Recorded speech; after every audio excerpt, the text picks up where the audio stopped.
We will study about the history of Jammu and Kashmir.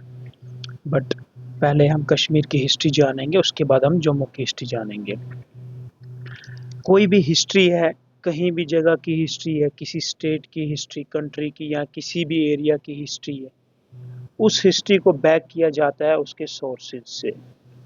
आप अगर कोई बात बता रहे हो, उस बात का प्रूफ क्या है, सोर्स क्या है, कहाँ पर लिखी है वो बात, और सबसे ऑथेंटिक सोर्स कौन सा होता है? कंटेम्परेरी सोर्स, मतलब वो इवेंट जब हुआ था तब का सोर्स। उस टाइम पे जो स्कॉलर्स थे, हिस्टोरियंस थे, उन्होंने जो बात लिखी उस बात को ऑथेंटिक माना जाता है, उस बात की गारंटी होती है। हालांकि इस चीज़ के ऊपर भी इशू होता है कि मानो अगर एक किंग है, उस राजा का पर्सनल हिस्टोरियन था, राजा के दरबारी थे, तो जाहिर सी बात है वो उसके फेवर में ही बहुत सारी बातें लिखेगा। आप अगर मूवी आपने अगर मूवी देखी होगी पद्मावत, उसके अंदर जब अपने चाचा अलाउद्दीन जब अपने चाचा का मर्डर कर देता है और जो तख्त होता है उसको हासिल कर देता है, फिर उसके जो रिलेटिव्स होते हैं वो उसको बोलते हैं तारीख इसको काले अक्षरों में याद रखेगी। और अलाउद्दीन जो उनके कोर्ट पोइट थे, जो दरबारी थे, हिस्टोरियन थे, उस वक़्त उस वक़्त के, तो उनको पूछते हैं इसको क्या बताया जाएगा? वो कहते हैं तारीख इसको वक़्त का तकाज़ा बताएगी। इसका मतलब है कि नीड ऑफ द ऑर थी। तो अलाउद्दीन खिलजी ने ठीक किया। अब वो उसका पर्सनल हिस्टोरियन था, उसके साथ होता था, तो ज़ाहिर-सी बात है अगर हम उसके रिसोर्सेज़ लेंगे तो उसने उनके फ़ेवर में बातें लिखी होंगी। इसलिए क्या किया जाता है, जिसके बारे में पढ़ना हो तो हमें उस टाइम के उनके अपने जो हिस्टोरियंस थे उन्होंने लिखा इनके अपोज़िट में, जो उन्होंने जो थे उन्होंने क्या लिखा था, और जो न्यूट्रल पर्सपेक्टिव रखने वाले थे उन्होंने क्या लिखा, हमने सबको पढ़ना पड़ता है और हमें एक न्यूट्रल अप्रोच यूज़ करके आगे बढ़ना पड़ता है, रिज़ल्ट निकालना पड़ता है, क्रक्स निकालना पड़ता है कि ये बात सही होगी, तो इस तरह से हिस्ट्री काम करती है। तो हमने जेएनके की हिस्ट्री पढ़नी है, तो जेएनके की हिस्ट्री में कौन-कौन से इम्पोर्टेंट रिसोर्सेज़ हैं जो बताते हैं जेएनके में ये हुआ, वो कौन-सी चीज़ें हैं, कहाँ से हम पढ़कर बता रहे हैं, बैकिंग क्या है, हज़ारों लाखों साल पहले की हिस्ट्री है। History of Kashmir, origin and historical roots. ठीक, कश्मीर में अलग रूलर्स रूल कर रहे थे स्टार्टिंग में, एक ही था, लेकिन कुछ टाइम बाद कश्मीर में अलग-अलग रूलर्स हैं, जम्मू में अलग डायनेस्टी हैं, और एक टाइम आएगा जब इन दोनों की हिस्ट्री कंबाइन हो जाती है। बीच में अलग-अलग हो जाती हैं, लेकिन स्टार्टिंग में भी कंबाइन होती है, फिर बीच में अलग रूलर्स रूल करते हैं, जम्मू में अलग, कश्मीर में अलग, और फिर आगे बढ़ते हुए फिर से ये कंबाइन हो जाती है। सबसे पहले हम बात करते हैं कश्मीर की, फिर हम जम्मू की हिस्ट्री की बात करेंगे। तो कश्मीर की जब हम बात करते हैं, हमें पता चलता है पहले तो अर्लीस्ट सोर्स जो कश्मीर की स्टडी करने का है, उसका नाम है नीलमत पुराण। ये नीलमत पुराण को जब हम पढ़ते हैं, ये बताते हैं कश्मीर के ओरिजिन के बारे में, कश्मीर बना कैसे, ये वैली का वजूद कैसे हुआ, और उसके बाद अलग-अलग किंगडम्स किस तरह से यहाँ पे आए, कौन से लोग यहाँ पे रहते थे। नीलमत पुराण हमें कश्मीर के ज़ीरो से बताता है, मतलब कश्मीर का नाम भी नहीं था, कश्मीर था भी नहीं, तब से हमें बताता है कश्मीर की हिस्ट्री। नीलमत पुराण हमें कश्मीर की हिस्ट्री तब से बताती है। नीलमत पुराण ये एक माइथोलॉजिकल फैक्ट नीलमत पुराण ये एक माइथोलॉजी है। ये फैक्ट नहीं है, बट ये कहानी कुछ हद तक सच बताएगी, जिसके हमें साइंटिफिक एविडेंस मिलते हैं, लेकिन कुछ बातें होंगी जो ज़्यादातर मिथिकल होंगी, मतलब वैसे होना पॉसिबल नहीं है, बट इसके अंदर फिर भी कुछ ऐसे साइंटिफिक चीज़ें हैं जो हम आगे डिस्कस करेंगे। नीलमत पुराण नीलमत पुराण को लिखा किसने है, इसका अलग-अलग नाम आएँगे, कहीं पे लिखा है नीलमत पंडित, कहीं पे लिखा है नीलमत मुनि, चंद्रदेव, कहीं पे लिखा हुआ है वेद कुमारी, अलग अलग नाम आएंगे। बट एक चीज याद रखना, नीलमत पुराण इतना पुराना सोर्स है, इतना पुराना सोर्स है, हमें मालूम ही नहीं है इसको लिखा किसने है। इसका जो ऑथर है ही इज अननोन, हमें पता नहीं इसको लिखा किसने। लेकिन वो जो भी था उसने बताया है कश्मीर वैली, कश्मीर वैली की। उनने बताया कश्मीर वैली पूरी की पूरी पानी में भरी हुई थी, बाउल शेप थी, इसके अंदर पानी भरा हुआ था, ये पूरी लेक थी। इस लेक को बोलते थे सतीसर लेक, मतलब जब ये पूरी पानी के अंदर थी, उस पूरी लेक मतलब पानी पानी था, तो तब उस लेक को बोल दिया ने सतीसर लेक। और साइड में हाइट पे जो रीजन्स थे वहां पे लोग रहते थे, और वो एक ट्राइब थी उसको बोलते हैं नागा ट्राइब, जो नाग देव की पूजा करते हैं। इनको सरपेंट्स बोलते हैं, नागास बोलते हैं, जो आज हम नागालैंड में देखने को मिलते हैं।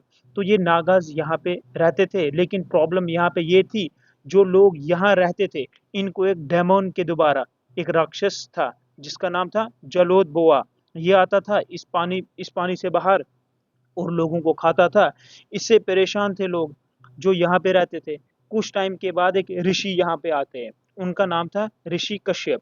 इनके पास बहुत सारी शक्तियां थी, इन्होंने अपनी शक्तियों का इस्तेमाल करते हुए जलोद बोआ को खत्म कर दिया, मार दिया, एग्जीक्यूट कर दिया, लोगों को रिलीफ मिल गया। उसके बाद कहते हैं महाराज ऋषि कश्यप के पास पावर थी, उन्होंने इस वैली की पोटेंशियल देखी, इसका फ्यूचर देखा, उन्होंने इस वैली को एक एग्जिट बनाया उड़ी में, बारामूला के पास, और जो लेक का पानी था वो पूरा फ्लश आउट कर दिया वहां से। मतलब जहां से आज झेलम रिवर का एग्जिट होता है, पानी बाहर होता है, फ्लश आउट होता है, वहीं वहीं से उस टाइम उनने एग्जिट बनाया था। तो पीछे जो मिट्टी बची लेक के अंदर, वो मिट्टी थी, जो करेवाज थे, वुडर्स थे, वो कुछ टाइम बाद सूख गए, लोगों ने उसकी तरफ शिफ्ट करना शुरू किया, नागाज खत्म हुए, और फिर यहाँ पे आर्यंस आ गए। यहाँ पे एक सिटी थी लेक के पास, जिसका नाम था चंद्रपुरी सिटी। जब पानी बाहर निकल रहा था तब ये सिटी भी निकल गई पानी के साथ, और वुलर लेक में डूब गई।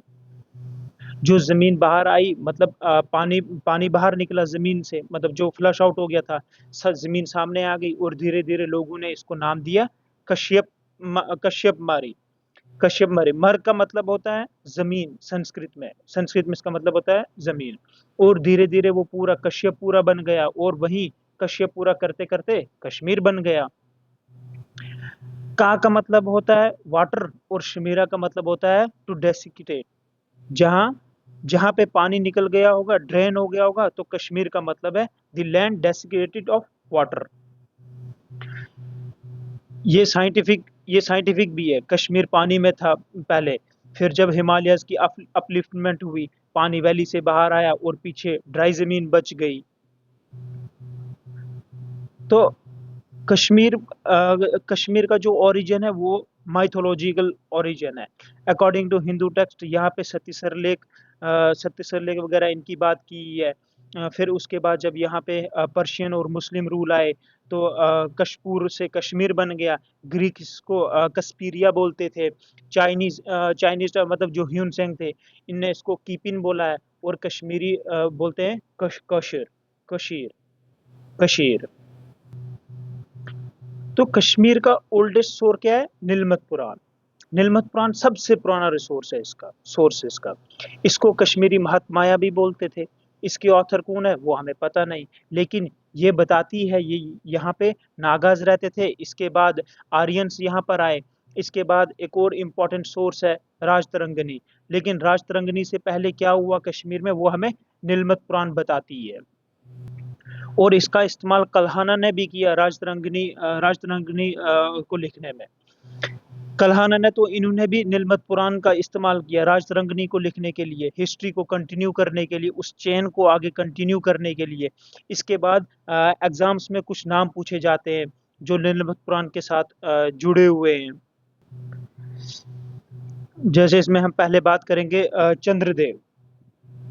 चंद्रदेव क्या थे? ये बेसिकली ब्राह्मण थे, यहाँ पे नागाज रहते थे, उनका एक किंग था, उसका नाम था नीला।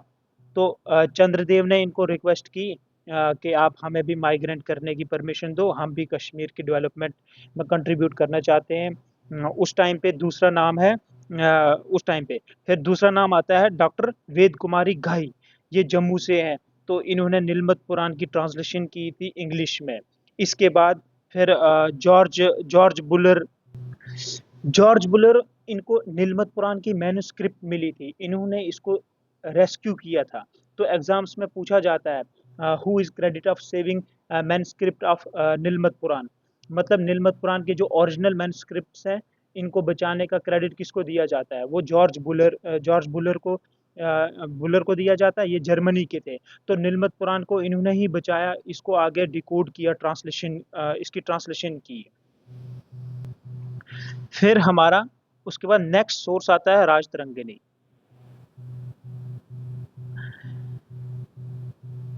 राजतरंगिणी इसको ओरिजिनली संस्कृत में लिखा है, पंडित कल्हाना ने लिखा है। एक चीज माइंड में रखना, अगर एग्जाम्स में पूछा जाएगा who is regarded as the first historian of Kashmir, technically हमें तो बताना चाहिए नीलमत पुराण, लेकिन उसको उसका ऑथर हमें पता नहीं है, इसलिए कल्हाना को बताया जाता है first historian of Kashmir. Rajatarangini का मतलब है रिवर ऑफ किंग्स।